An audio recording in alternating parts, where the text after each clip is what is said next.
In this video, we are going to look at 4 different things that I have done in the past and that you might be doing too that are causing you to potentially miss out on thousands of dollars in royalties each month from your self-published book on Amazon KDP. Hi, I'm Caroline. Welcome to my channel. Every single week I share videos all about self-publishing books, and you're watching one of them right now, so thank you so much for taking the time out of your day to join me here. While I do try to provide as much value and information as I possibly can in these very short YouTube videos, if you are looking for something a lot more in-depth than what you can get from a YouTube video about how to build a thriving self-publishing business, well, I have something for you. I am releasing a course all about self-publishing books with a focus on low and medium content books. There is a link down in the description below to get onto the waitlist so that you are the first person to be notified when it is available. But let's get straight into the video. Now, one of the first things that I did that ended up costing me thousands, and this is something I did for the first 2 or so years of self-publishing my books, and that is that I did not outsource my covers. I really wanted to save money, and I felt like I could design good enough covers for my book. I'm not a professional graphic designer by any means, but I'm all right at basic graphic design stuff, and being just all right at something is probably the first clue that I should get somebody else to do it. And it took me a while to admit that I just wasn't good enough at it to make my books compete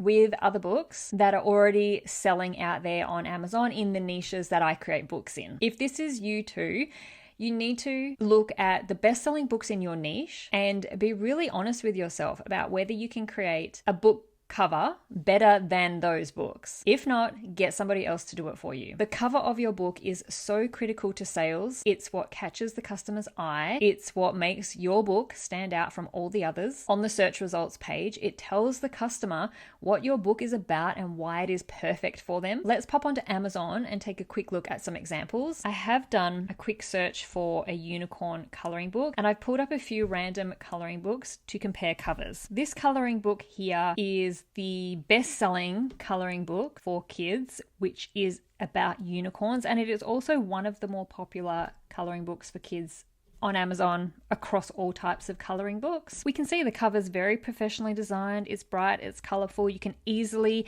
and clearly see the title and what it's about and who it's for, and that is reflected in the amount of sales that this book gets. It's got a bestseller rank of 1,839, and it's got nearly 22,000 reviews and ratings and almost a 5-star book. So customers love the book. The cover just jumps out and tells them exactly what they're going to get. And if the cover looks very professional, then the interior is most likely going to be very professional as well. If we look at some other unicorn coloring books, this was another one that's popped up, a newly published book. This is clearly a cover that was made by AI, but you can just see the difference in the quality, the professionalism of it. The colors just don't really match. Those pastel pink colors of the images don't really match with that really bright colored unicorn word. There is a large number 2 in the background, which I have no idea what that means and how it relates to a unicorn coloring book. And being such a large part of the cover, it seems like it's very important to know that it's something to do with 2, but not sure what. They've named the book for kids ages 4 to 10, which is actually quite a large age gap. A child coloring at age 4 is going to be vastly different for a coloring book for a child aged 10. So that's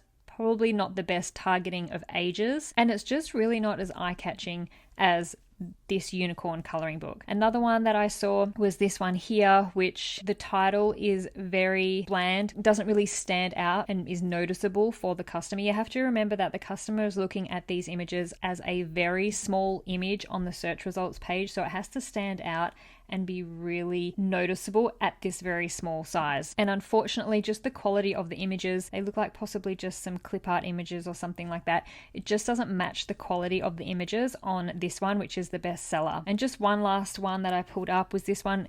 Again, it just doesn't really have anything that stands out about it. That title is really hard to see with that color, that very pale pink color, and the shading behind it doesn't make it stand out at all. There is a few different images on the page, which is a little confusing. The title says unicorn coloring book, but then it's got pictures of mermaids and fairies and little child, I guess. I suppose that's to tell the customers what age of child it is. But again, just the quality, the professionalism of it, it just doesn't match this one. And I feel like you can really tell when you compare these 3 with the best-selling book that these ones were not professionally made by graphic designers. And that really impacts whether a customer is going to choose your book or not, or just go and buy the one that is already selling and the best selling one. And you can really see that with these ones as well. None of them have had any sales really. If you were going to publish a unicorn coloring book, you need to look at this best-selling book and compare your cover to it. If one of these other covers we just looked at was your cover and you were looking at these books through the eyes of an Amazon customer, which book do you think the Amazon customer is going to choose based on the covers? Here is another example. I came across some adult swearing coloring books. These coloring books are super popular on Amazon, and this one is one of the most popular ones within the adult swear word coloring book space. Very nice, professionally designed, or at least it looks professionally designed cover. This book has a bestseller rank of 398, so one of the most popular books on Amazon just across the board. And another one that I came across looking at swearing coloring books was this one here, Color and Swear, a boldly irreverent affirmation coloring book. But there is really no indication on that cover, aside from the fact it says swear, exactly what this book is. And so if someone did decide to buy it, they might get a little surprised if they did open it up and it's got swearing in it, because it doesn't really indicate that on the cover. There is nothing on this cover to sort of really show that this is a coloring book. The lip images on the cover, I'm not really sure what that means and how it relates to a swearing coloring book, and it really just does not compare to this one in terms of how professional and how high quality that it is. And so I think you just really need to be honest with yourself about your skills, whether they are good enough to create books that are going to compete with these kinds of covers. If you can't make something as good as or better than this, then you need to bite the bullet and get somebody else to make your cover for you. The next thing that I did, and I can pretty much guarantee that you'll be doing it too, and that is being scared to price your books higher than the other books in your niche. You get this idea in your head, I know that I did, that if you price your book higher than the others, no one is going to buy it, because why would they pay more for your book? They're just going to go for the cheaper options. And a lot of times people even price their books lower than all the rest, thinking that the customer is always going to go for the cheaper option. But it doesn't always work this way. Firstly, within sales and buyer psychology, low price usually equates to low quality. Sure, there are some products out there that people don't care about the quality. They do pretty much just want to find the cheapest that they can find, but that isn't what happens with books. Books are something that creates an emotional response for people or within people. It doesn't matter what type of book it is. Every book does this. A romance book makes readers feel a certain way. Coloring books create a sense of relaxation. Travel books or travel guides create feelings of wanderlust. Even something as simple as a notebook gives people certain emotions when they really love the design on the cover of their notebook. And when it comes to emotions and emotional purchases, people don't just want the cheapest thing they can find. In the case of books, a higher price gives the perception of higher quality within reason. There are also times when you maybe create a really high demand for your book. In those cases, you can also command a bit of a higher purchase price. And we are seeing this a lot, specifically with books that are being promoted on TikTok and going viral. This shadow work journal is just a guided prompt journal.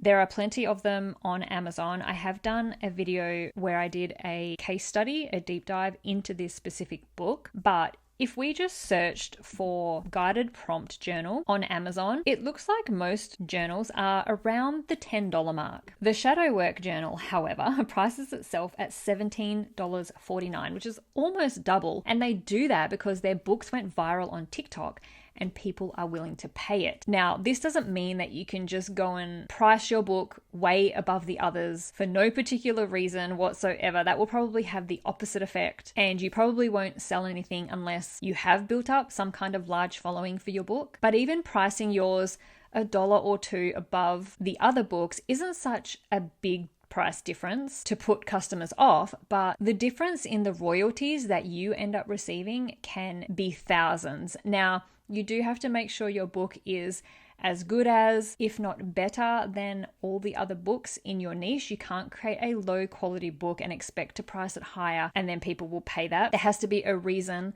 for the higher price. Just keep that in mind. In the case of the shadow work journal, they were able to double the royalties they were receiving by pricing their book higher than the other journals. Something else that I did early on that not only ended up costing me in money, but also in time, and that was just doing what everybody else was doing. It feels so much quicker and easier to just follow the crowd, not do any research for yourself, to figure out what kind of book you want to publish, what kind of book is right for you, what kind of niche is right for you, and invest time into really coming up with unique ideas of books to publish. And I don't mean by spending time and going off and finding a brand new niche or creating a totally new or unique book that nobody has seen before, because let's face it, that is not going to happen. There are no undiscovered niches that haven't been found. There are no books that haven't been made yet. What I mean is within your niche and within your book, really taking time to put a unique spin on it, whether that be with your cover, your title, or the content within your book.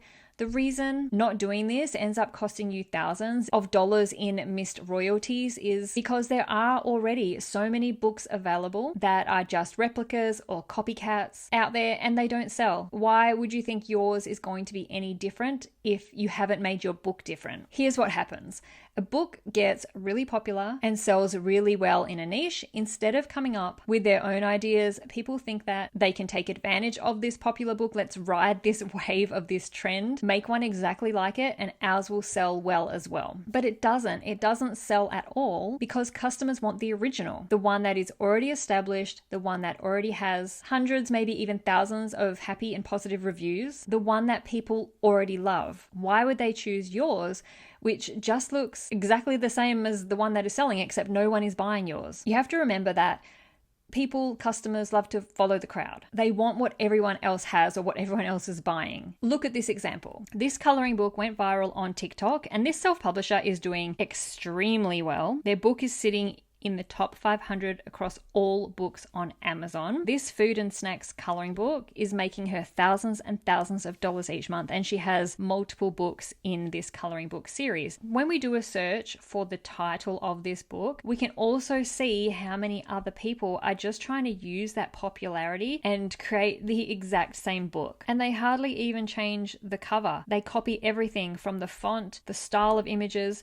the color of the cover. They haven't even made the color of their cover different to make it stand out. And even this person here is copying the name of the publisher. So the original person publishing this book is called Meg Publishing. This copycat here has called theirs Mia Publishing. And unfortunately, even Coco Yo has copied this book, which is sad because they are one of the most popular coloring book brands on Amazon and they should know better than copying other books. But anyway, even if we just look at all these books and compare it to the original, this one here is the original. You can just tell that the others, they just aren't right. They just aren't as good as the original. There's something about them that just doesn't meet the standard of the original. And you can see that in the fact that none of the others are selling anywhere near the same as that original book. Those that are selling, these ones up here, or these two here, and the Coco Yo one, they are probably only selling because they're running ads, which is probably taking up a lot of their royalties, maybe even more than how much they're getting in royalties, whereas the original book doesn't pay for ads. They had an original idea, created a high quality book,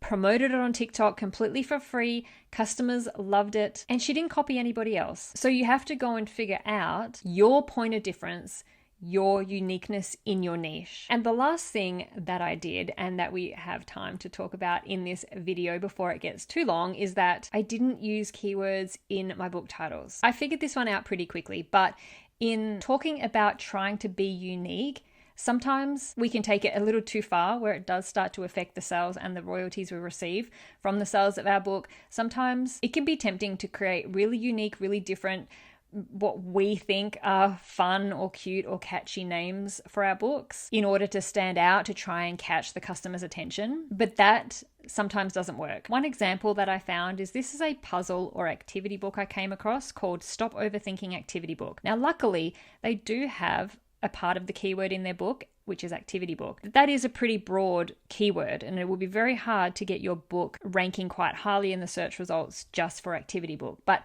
having stop overthinking in their title, no Amazon customer is going to be typing that search term into the search bar if they're looking for an activity or puzzle book. They're going to be searching for a specific type of puzzle. So something like word search puzzle book or crossword puzzle book or something like that. Also, if we are just looking at the interior of the book down here in the A+ content, there are some examples of the interior of the book. I would personally class this as a puzzle book, not an activity book. So they could be missing out on sales by not calling their book the correct name. Customers looking for these types of puzzles are probably going to be searching for puzzle book, not activity book. Here's another example that I came across when I was looking at coloring books. Horrors of dating coloring book. No one is going to be searching for that search term on Amazon. Horrors of dating. And to me, it's also very confusing. What does that even mean? What is a horrors of dating coloring book? You need to be really specific with what you call your book so that it matches what people are going to be typing when they come to Amazon looking for a certain book. Here is another example. This is a flower coloring book, but they've called it Blossoms. They haven't used the word flower at all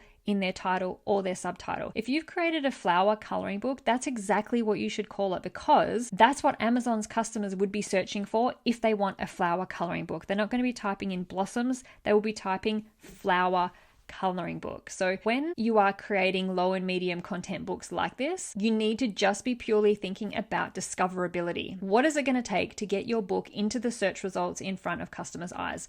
What are customers going to be typing in that search bar to find books like yours? When you figure that out, what those search terms are, that should be the title of your book. Not doing this, it means that so many customers miss out on actually finding your book, meaning you could be missing out on so many royalties. So those are some of the things that you might be doing that could mean you are missing out on hundreds, possibly even thousands of royalties from missed sales of your books on Amazon. And if you are new or just thinking about publishing low and medium content books, then hopefully you can avoid making some of these mistakes from the very beginning. I hope that you enjoyed this video. Thank you so much for watching. I'll see you in the next one.